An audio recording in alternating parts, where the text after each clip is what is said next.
এবং আমরা কিন্তু এই কথাও শুনতে পাচ্ছি যে 10টা-11টার মধ্যে যদি বুঝি যে ভোটে আমরা হেরে যাচ্ছি, তাহলে ভোট কেন্দ্র কিন্তু দখল করতে হবে।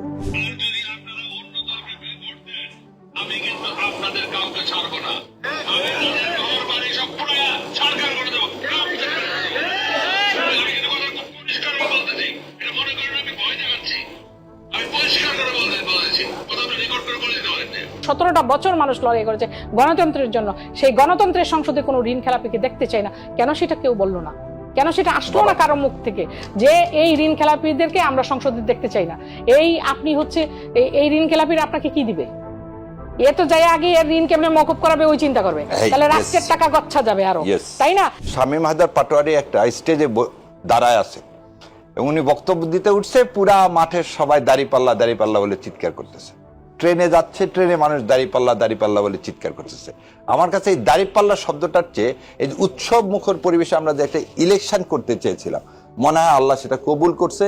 এবং যে যতগুলো শহীদ পরিবার, আহত পরিবার, এদের পুনর্বাসন, এদের দেখাভাল করার জন্য যা যা করা প্রয়োজন আল্লাহ যতটুকু সামর্থ্য দিচ্ছে বাংলাদেশ জামাত ইসলামকে, জামাত ইসলাম ততটুকু করছে। একটা দলের চেয়ারম্যান যদি দেশ সম্পর্কে না জানে, সে দেশকে কি নেতৃত্ব দান করবে? যে এই ইস্তারে নতুন কি জিনিস দেওয়া হলো? নতুন দেওয়া হয়েছে কিছু জিনিস, যেমন দিনাজপুরে আম হয় না, কিন্তু আপনি দিনাজপুরে আমের কারখানা দিতে চাইছেন। নতুন কি জিনিস দেওয়া হয়েছে? কুমিল্লা ইপিজেড আছে, আপনি আর একটা ইপিজেড দিতে চাইছেন। নতুন কি দেওয়া আছে? নীলফামারীতে মেডিকেল কলেজ আছে, তারপর আপনি আর একটা মেডিকেল কলেজ করতে চাইছেন। আমার যে ট্যাক্স ওঠে সর্বোচ্চ ওঠে 4 লাখ কোটি টাকা, যে 4 লাখ কোটি টাকা যেটা উঠলো সেটা আপনি দিয়ে দেন। তাহলে প্রতি বছর যদি আপনি লোন করতে থাকেন ওয়ার্ল্ড ব্যাংকের কাছ থেকে, তাহলে আপনার ডলার আজকে আছে কত? 122 টাকা। তো এটা 2 বছরের মধ্যে চলে যাবে 220 টাকা। আপনার ব্যবসা করতে হবে না, আপনাকে ভিক্ষার থালা নিতে হবে। আমাদের সম্মানিত প্রাণের রাষ্ট্রপতি যিনি এই দেশকে জীবন দান করছেন, তার সন্তান কিভাবে 17 বছর এরকম একটা লাক্সারিয়াস বিলাসী বাসায় থেকে জীবন অতিবাহিত করলেন, তার কোনো এক্সপ্লানেশন দিতে পারেন না। তার হাতে কি এই দেশ সেফ?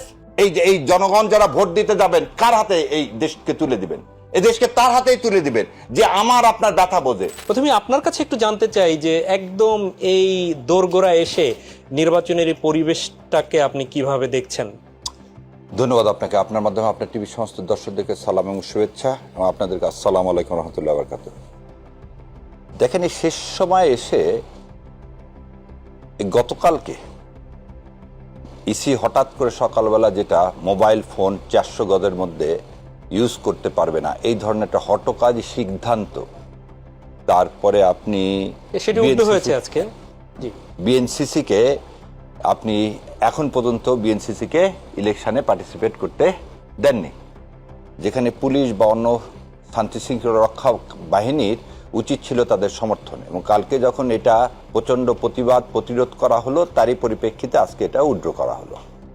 এখন যে জিনিসটা আমি আপনাকে বলতে চাচ্ছি সেটা হচ্ছে, ভোটের দিন শান্তি শৃঙ্খলা রক্ষা আমাদেরকেই করতে হবে। আমি প্রথম থেকে যেটা বলে আসছি, কিন্তু কথা হলো যে ভোটের আগের দিন দুইটা জিনিস আমি একটু আপনার দিব, যে দুইটা জিনিসের জন্য আমি খুবই চিন্তিত হয়ে পড়লাম। একটা হচ্ছে, কোনো মিডিয়াতে এই জিনিসটা আসলেন না, সেটা হচ্ছে মির্জা ফখরুল ইসলাম আলমগীর সাহেব বললেন কি, জামাতকে ভোট দিলে ঈমান নষ্ট হয়ে যাবে। তাহলে এইটা একটা সুষ্ঠু পরিবেশ রক্ষার জন্য কতখানি কি বলবো আপনাকে, মানুষকে যে ভায়োলেন্সের দিকে ঠেলে দেওয়া, আর এই জিনিসটা একটু শুনতে বলবো আপনাদেরকে।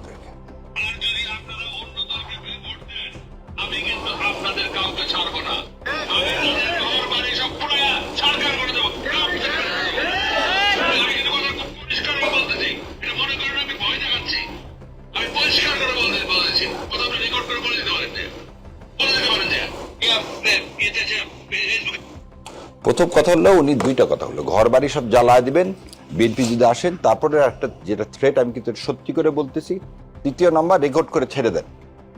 তো এই অ্যাটিটিউডটা যদি একটা দায়িত্বশীল রাজনৈতিক দলের, যার নমিনেশন পেপার বাতিল হয়ে গেল ঋণ খেলাফির জন্য, এবং এরকম আরো 45-46 জন ঋণ খেলাফি যেখানে বিদ্যমান, যেখানে একটা রাজনৈতিক দল জুলাই সনদকে ধারণ করছে না, জুলাই সনদ, সত্যি ব্যথিত হয়ে বলতেছি, জনাব তারেক রহমান মাত্র একদিন বলছে জুলাই সনদের পক্ষে, লাস্টের দিনও তিনি জুলাই সনদের পক্ষে বলেননি। দুর্নীতি চাঁদাবাজির বিরুদ্ধে যখন বাংলাদেশ জামাত ইসলাম একটা অবস্থান নিয়েছে, যেখানে ইলেকশন ইঞ্জিনিয়ারিং বন্ধের জন্য সবাই আপামর জনসাধারণ কাজ করতেছে, সেইখানে এই ধরনের প্রকাশ্য থ্রেট এই ইলেকশনকে প্রশ্নবিদ্ধ করবে না। না, এই ইলেকশনে তারা একটা ত্রাসের রাজত্ব কায়েম করতে চায়। তবে আমি আপনাদের মাধ্যমে সারা দেশবাসীর কাছে আবেদন জানাবো, সেটা হচ্ছে ভয় পেলেই হেরে গেলেন, ভয় পেলেই আপনি আর বাংলাদেশ না। সো আজকে আজাদি পেতে হলে আপনাকে ভোট কেন্দ্রে যেতে হবে এবং ভয় ডর সব কিছুর ঊর্ধ্বে উঠে আপনাকে, এবং এখন পর্যন্ত যে পরিবেশটা দেখা গেছে সেই পরিবেশটা অবশ্যই আশান্বিত। যে সমস্ত জায়গায় যেরকম মানুষ ভেবেছিল যেরকম হবে সংঘর্ষ, বা আওয়ামী লীগ যে প্ল্যান করেছিল, যে পরিমাণ রয়ের প্ল্যান ছিল, সেই পর্যন্ত এখনো আমাদের মানুষ উৎসব মুখর পরিবেশে। এবং সবচেয়ে আমার ভালো লাগলো আজকে গাইবান্ধাতে শামীম হায়দার পাটোয়ারি একটা স্টেজে দাঁড়ায় আছে এবং উনি বক্তব্য দিতে উঠছে, পুরা মাঠের সবাই দাঁড়িপাল্লা দাঁড়িপাল্লা বলে চিৎকার করতেছে। ট্রেনে যাচ্ছে, ট্রেনে মানুষ দাঁড়িপাল্লা দাঁড়িপাল্লা বলে চিৎকার করতেছে। আমার কাছে এই দাঁড়িপাল্লা শব্দটার চেয়ে এই উৎসব মুখর পরিবেশে আমরা যে একটা ইলেকশন করতে চেয়েছিলাম, মনে হয় আল্লাহ সেটা কবুল করছে এবং মানুষ সেইভাবেই যাচ্ছে। এবং সবার কাছে আবেদন, এই ধরনের বিচ্ছিন্ন দুই একটা থ্রেটকে কখনোই আমাদের কি করা হবে না, আমাদের কোনোভাবেই এগুলোতে ভয় ভীতি পেয়ে নির্বাচন থেকে চলে যাওয়া বা ভোট দিতে না যাওয়া, এই কাজটা করা যাবে না। বগুড়া দিয়ে শুরু করেছেন আপা, বগুড়ার ঘটনাটা আপনার কাছ থেকে শুনি, পর্যায়ক্রমে আরো বেশ কিছু বিষয় নিয়ে এসেছেন, আপনি শুনেছেন। হ্যাঁ, শুনেছি। প্রথম জিনিস হচ্ছে বগুড়ায় যদি এরকম কোনো ঘটনা, আমি আপার কাছে প্রথমে এসে শুনলাম, আমি পেপারে দেখলাম বগুড়ায় যদি এরকম কোনো অনাকাঙ্ক্ষিত ঘটনা ঘটে থাকে সেটা অবশ্যই ঘটেছে। কিন্তু কথা হলো কি, দেখেন প্রথম শহীদ হয়েছে কোথায়? শেরপুরে। প্রথম শহীদ হয়েছে শেরপুরে, এবং সেটাও কিন্তু আমরা সেটাকেও কি বলতেছি যে সহনশীল, যাতে এই ধরনের কাজ আর না হয়। তো সেই জন্য বগুড়ায় যদি এরকম কোনো কাজ হয়ে থাকে, আমি আপনার মাধ্যমে, আপাও আছে একটা দায়িত্বশীল দলের, আমাদের সবার দায়িত্বশীল আচরণ করতে হবে। এবং আমরা কিন্তু এই কথাও শুনতে পাচ্ছি যে 10টা 11টার মধ্যে যদি বুঝি যে ভোটে আমরা হেরে যাচ্ছি, তাহলে ভোট কেন্দ্র কিন্তু দখল করতে হবে। এই ধরনের কথাবার্তাও কিন্তু আসা ঠিক হচ্ছে না। আপনার যেগুলো কথা বলছে, প্রথমে আসি জুলাই সনদ।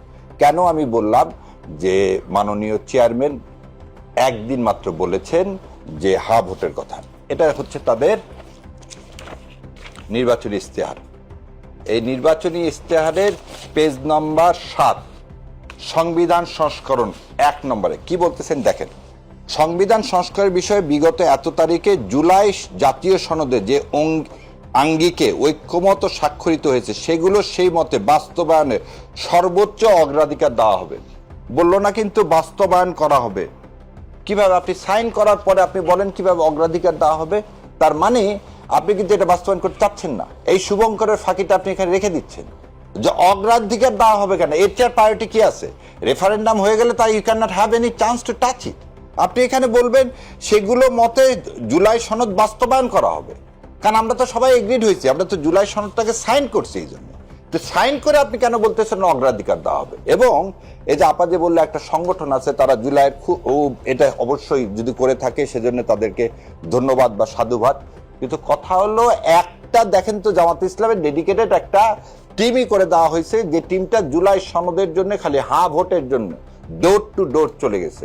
বাংলাদেশ জাতীয়তাবাদী দলের একটা উইন বলেন, একটা জায়গা বলেন, বরং আমরা কি শুনতে পাচ্ছি নিচের দিকে না ভোটের পক্ষে তারা অনেক জায়গায় প্রচারণা চালাইছে।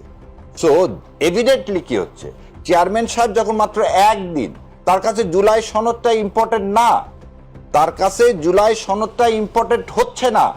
যে জুলাই সনদ আজকে আমার জুলাইয়ের মানে এই রক্তের সাথে এখনো দাগ শুকায়নি, সেখানে আপনি জুলাই সনদকে অগ্রাধিকার দেওয়ার কথা বলতেছেন, বাস্তবায়ন করার কথা বলতেছেন না।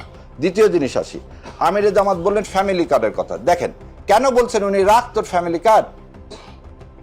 ভাই একটু যদি সম্ভব হয় ক্যামেরা এটা একটু দেখান।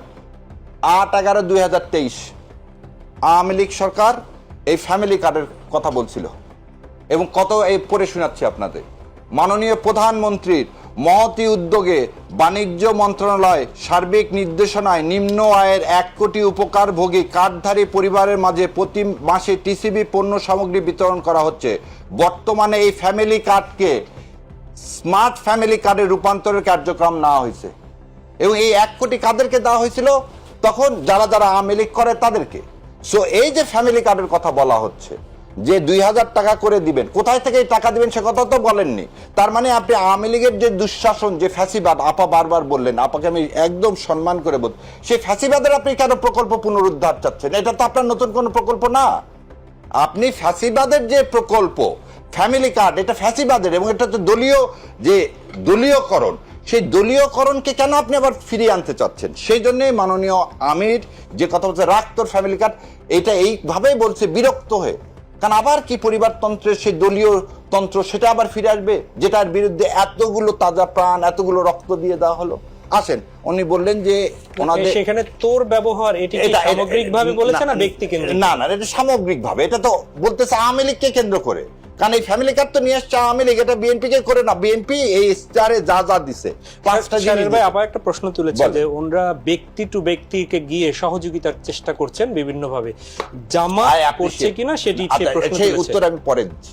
জামাত দিচ্ছে কিনা, প্রথম যদি জামাত রংপুর থেকে জামাতের আমি এই ফিরিস্তি দিব না, আমাদের 10 ভলিউম করা আছে। বাংলাদেশ জামাত ইসলাম 10 ভলিউম করছে সমস্ত শহীদদের আর্কাইভ করার জন্য, অন্য কোনো দল করেনি, এবং করে সরকারের কাছে জমা দেওয়া হয়েছে। এবং যে যতগুলো শহীদ পরিবার, আহত পরিবার, এদের পুনর্বাসন, এদের দেখাভাল করার জন্য যা যা করা প্রয়োজন, আল্লাহ যতটুকু সামর্থ্য দিচ্ছে বাংলাদেশ জামাত ইসলামকে, জামাত ইসলাম তট্টুন করছে। আর কি কি করছেন এটা এই প্রকাশ্যে খালি বলা না, যারা যেটা পরিবার ইফেক্টেড সবাই জানে, এবং ওই ভলিউমে এটা দেওয়া আছে, সেজন্য আর আমি স্পেসিফিক বললাম না। এখন আমি এখানে আসি যে এই ইস্তারে নতুন কি জিনিস দেওয়া হলো। নতুন দেওয়া হয়েছে কিছু জিনিস, যেমন দিনাজপুরে আম হয় না, কিন্তু আপনি দিনাজপুরে আমের কারখানা দিতে চাইছেন। নতুন কি জিনিস দেওয়া হয়েছে, কুমিল্লা ইপিজেড আছে, আপনি আর একটা ইপিজেড দিতে চাইছেন। নতুন কি দেওয়া আছে, নীলফামারীতে মেডিকেল কলেজ আছে, তারপর আপনি আর একটা মেডিকেল কলেজ করতে চাইছেন। যদি আর কোনো সমস্যা না, না সমস্যা না। আপনি হচ্ছে বাংলাদেশ সম্পর্কে জানেন না, এটাই বোঝা যাচ্ছে। একটা দলের চেয়ারম্যান যদি দেশ সম্পর্কে না জানে, সে দেশকে কি নেতৃত্ব দান করবেন?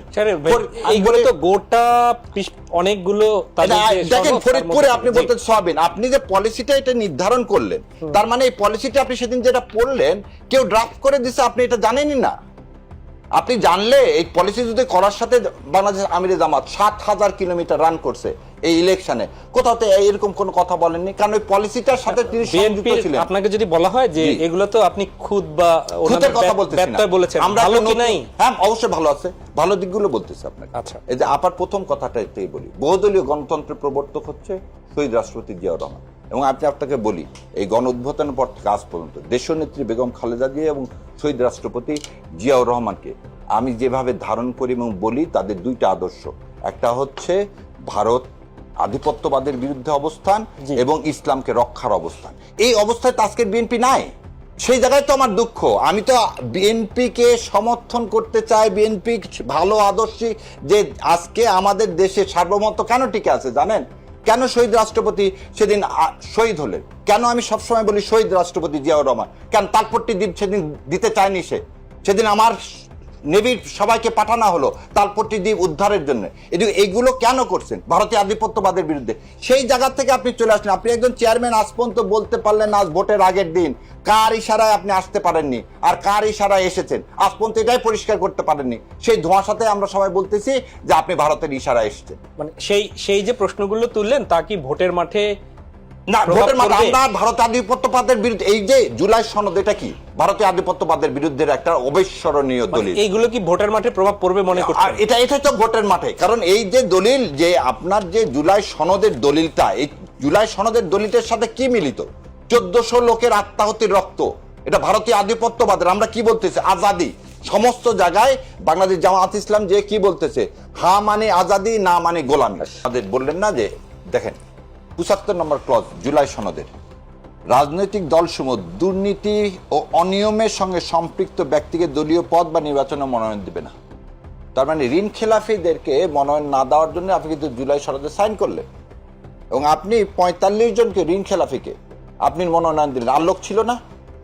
এবং আপনি আজকে অ্যাপিলেট ডিভিশন 3টা জায়গার ইলেকশনের রেজাল্ট যাতে পাবলিশ না হয় এই ঋণ খেলাফিদের জন্য, সেই জন্য কি করলেন? অর্ডার পাস করে দিলেন। সেখানে ইলেকশন হবে, কিন্তু এনারা জিতলে সেই ইলেকশনে কি হবে না? রেজাল্ট পাস হবে না।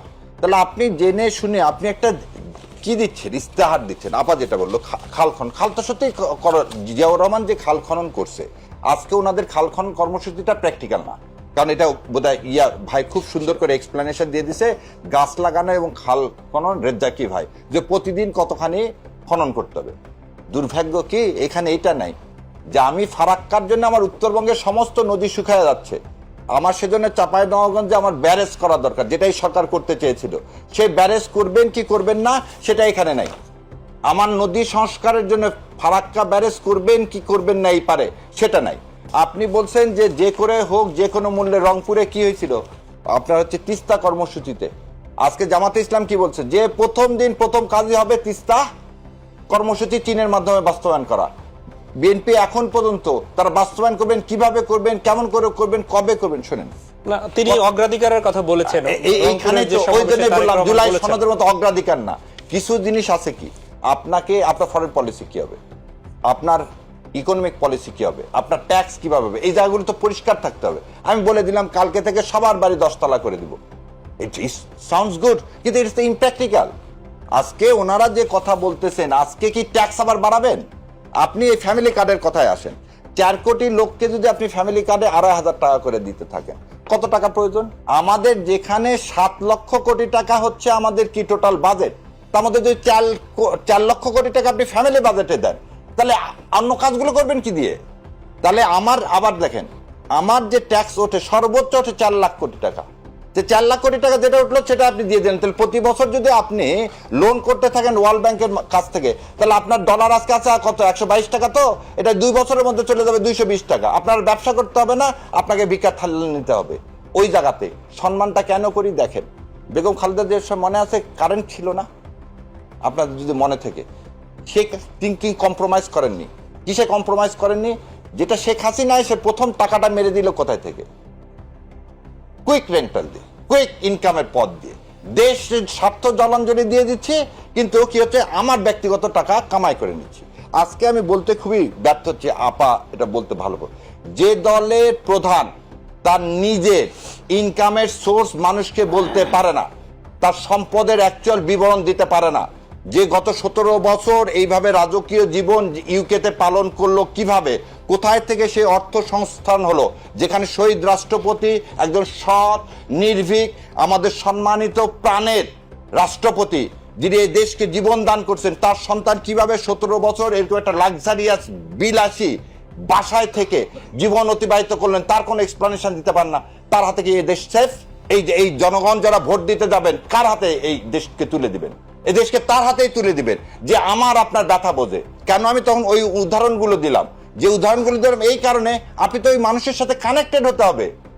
কানেক্টেড দেখেন, আপনার এই কথা বলি, গান্ধীর কাছে নেহরু এসে বললো আমি কংগ্রেস করতে চাই, তখন গান্ধী কি বলছিলেন নেহরুকে জানেন?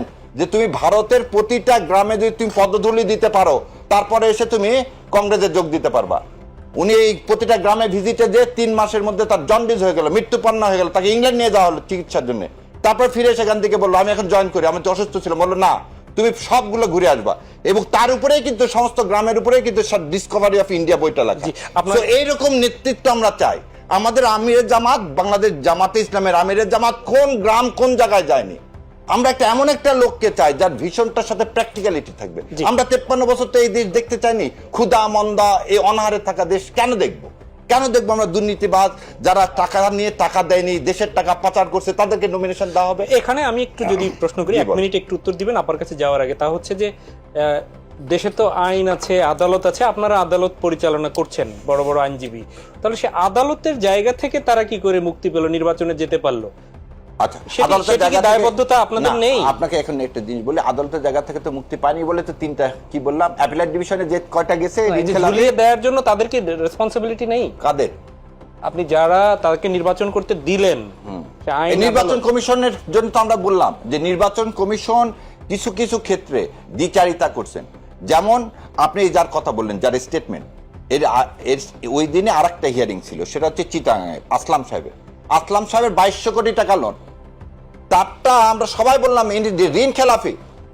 ইলেকশন কমিশন কি করলেন, তারটা অ্যালাউ করে হাসতে হাসতে বললেন, পরের দিন পয়টা নিউজে আসছে টাকাগুলো দিয়ে দিয়ে। তাহলে সেখানে তো আপনারাও ব্যর্থ রাজনৈতিকভাবে, আমরা সেখানে বললাম পারেননি না, পারিনি তো। আপনি এটা রাজনৈতিক সদিচ্ছা খালি থাকলে হবে না, আপনি দলের নমিনেশন দিচ্ছেন। আমি বিএনপিকে অন্য রাজনৈতিক দল আমি আপিলে যে ঠেকাতে পারি, কিন্তু যখন একটা নির্বাচন কমিশন সেই জায়গায় কিছু জায়গায় কম্প্রোমাইজ হয়ে যায়, তখন দেশের আপনার মানে রাজনৈতিক দলের নেতা হিসাবে আপনি ব্যর্থ। প্রায় 4বার মানুষ আস্থা রেখেছিল, একটু কি ক্লিয়ার করবেন? হ্যাঁ, প্রথম কথাটা বলি, বেগম খালেদা জিয়া আপসীন নেত্রী, সন্তানদেরকে লালন পালন করতেই ব্যস্ত ছিলেন, এবং শহীদ রাষ্ট্রপতি জিয়াউর রহমান সন্তানদেরকে লালন পালন করা, একটি মুসলিম এনভায়রনমেন্টের মধ্যে তাদেরকে বড় করা, এটাই প্রায়োরিটাইজ ছিল। যখন শহীদ রাষ্ট্রপতি চলে গেলেন, একটি গৃহিণী এসে রাজনৈতিক দলের হাল ধরলেন, এবং তিনি কিন্তু তখন বিবিসির সাক্ষাৎকারে বলছিলেন যে আমি সারা জীবন সংসার চালাইছি, আমার এখানে আসার কোনো চিন্তাও ছিল না। দুর্ভাগ্য কত আর্লি এজে আল্লাহ তাকে বিধবা বানাইছে। আপা যে কথা হলো, 91 সালে বেগম খালেদা জিয়ার কোনো অভিজ্ঞতা ছিল না, অভিজ্ঞতা না। জিয়াউর রহমানের 3 বছরে কি এমন দিয়েছিল যে এদেশের মানুষ 91 সালে বিএনপিকে পছন্দ করলো? তার মানে মানুষ কিন্তু আদর্শকে পছন্দ করে। আপনি মাঝখানে দেখেন এরশাদ সাহেবের 10 বছর, এবং আর একটা কারণে দিয়েছিল, জানে যে শহীদ রাষ্ট্রপতি জিয়াউর রহমান যে আওয়ামী লীগের পুনর্বাসন করলেন, তার 17 দিনের মাথায় তাকে শহীদ হতে হলো। এবং আপা যে স্বাধীনতার কথা বলছেন, মুক্তিযোদ্ধাদের কথা বলতেছেন, দেখেন শেখ সাহেবের সময় সবচেয়ে বেশি মুক্তিযোদ্ধাকে হত্যা করা হলো। জিয়াউর রহমানের বিচার আজ পর্যন্ত হয়নি।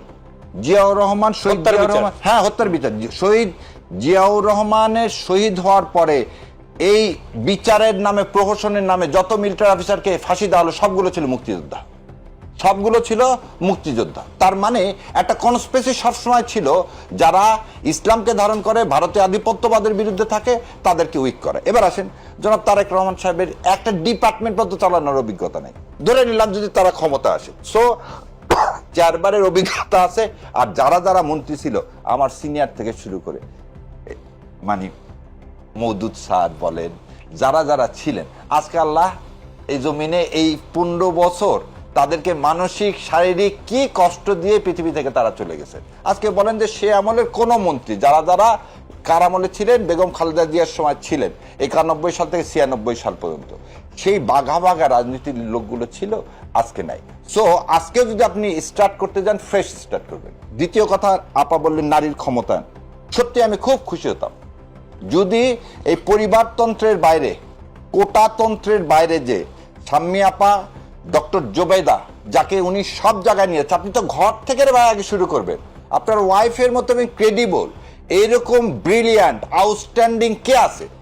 তাকে আপনি তো এই যে সময়ে আপনি এখানে আসতে পারেননি, সে হয়তো তাকে পাঠিয়ে আপনি বিএনপির হাল ধরাতে পারতেন, ধরাননি। এখন এসে তো তাকে আপনি মানে আপসীর নেত্রীর যে কোনো একটা সিটে তাকে সিট দিতে পারতেন। সেটি তাদের কথা বলছেন, আপনাদেরকে কেন? বলতেছি ভাই, আরে ভাই খুব কম না, আমাদের তো দোষ আছে, আমরা নারীর ক্ষমতায়ন চাই না। আমি বললাম যে শোনেন, সুই বলতেছে চালন তোমার পিছনে ছিদ্র, অতএব নারীর ক্ষমতায়ন বিএনপির মুখে মানায় না, কারণ বিএনপি এবং জামাত দুটা এক। বলতে গেলে বলতে হবে নারীর ক্ষমতায়ন দুই দল কেউ করেনি, এবং আমি আপার সাথে এখানে একমত। 51%কে অবশ্যই ধারণ করতে হবে, জামাত ইসলামকেও ধারণ করতে হবে, বিএনপি কেও করতে হবে, এবং সেই জন্য জুলাই সনদে হা দিতে হবে। জুলাই সনদে হা দিলে 5% অবশ্যই সামনে থেকে আপনার এটা ম্যান্ডেটরি দিতেই হবে। এবার আছেন, আপা বললেন স্বাধীনতার কথা। মুসলিম লীগকে একীভূত করে বাংলাদেশে বিএনপির সৃষ্টি। শাহ আজিজুর রহমান প্রথম প্রধানমন্ত্রী, তিনি কি ছিলেন এ জাতি জানে। অতএব মুক্তিযুদ্ধ নিয়ে আর বিভেদ না। আজকে যারা বাংলাদেশ জামাত ইসলামের আমির সাহেব, সে হচ্ছে এটা মুক্তিযুদ্ধ পরিবারের সন্তান। সো এই কথাগুলো আজ 53 বছর পর এসে হবে। আজকে 53 বছর পর এসে হবে কি সত্যিকারে আপনি কি বিশ্বাস করেন? আপনি বলতেছেন আপনার অভিজ্ঞতা আছে, আমরা যদি বলি যে অভিজ্ঞতা আপনারও নাই আমারও নাই, অভিজ্ঞতার কথা বাদ দেন, দিয়ে দেশটা কিভাবে চলবে, আপনি কিভাবে দুর্নীতি বন্ধ করবেন, জুলাই সনদে হাত দিবেন কিনা, এইখানে আছেন। সেই জন্য মানুষকে ভোট দিতে হবে যারা দুর্নীতি চাঁদাবাজি চায় না, যারা হুমকি দিবে না ঘর বাড়ি ভেঙে ফেলে দেওয়া, যারা দেশ সম্পর্কে জানবে। আর আপা বললেন যে জনাব তারেক রহমান যদি দেশ সম্পর্কে সত্যিই জানতেন, আমার চেয়ে খুশি কেউ হতো না। একটা লোক একবার ভুল করতে পারে, যত জেলায় গেছে সব জায়গায় ভুল হবে। 17টা বছর মানুষ লড়াই করেছে গণতন্ত্রের জন্য, সেই গণতন্ত্রের সংসদে কোনো ঋণ খেলাপিকে দেখতে চাই না, কেন সেটা কেউ বললো না? কেন সেটা আসলো না কারো মুখ থেকে যে এই ঋণ খেলাপিদেরকে আমরা সংসদে দেখতে চাই না? এই আপনি হচ্ছে এই ঋণ খেলাপিরা আপনাকে কি দিবে? এ তো যাই আগে এর ঋণ কেমনে মকুব করাবে ওই চিন্তা করবে, তাহলে রাষ্ট্রের টাকা গচ্ছা যাবে আরো, তাই না?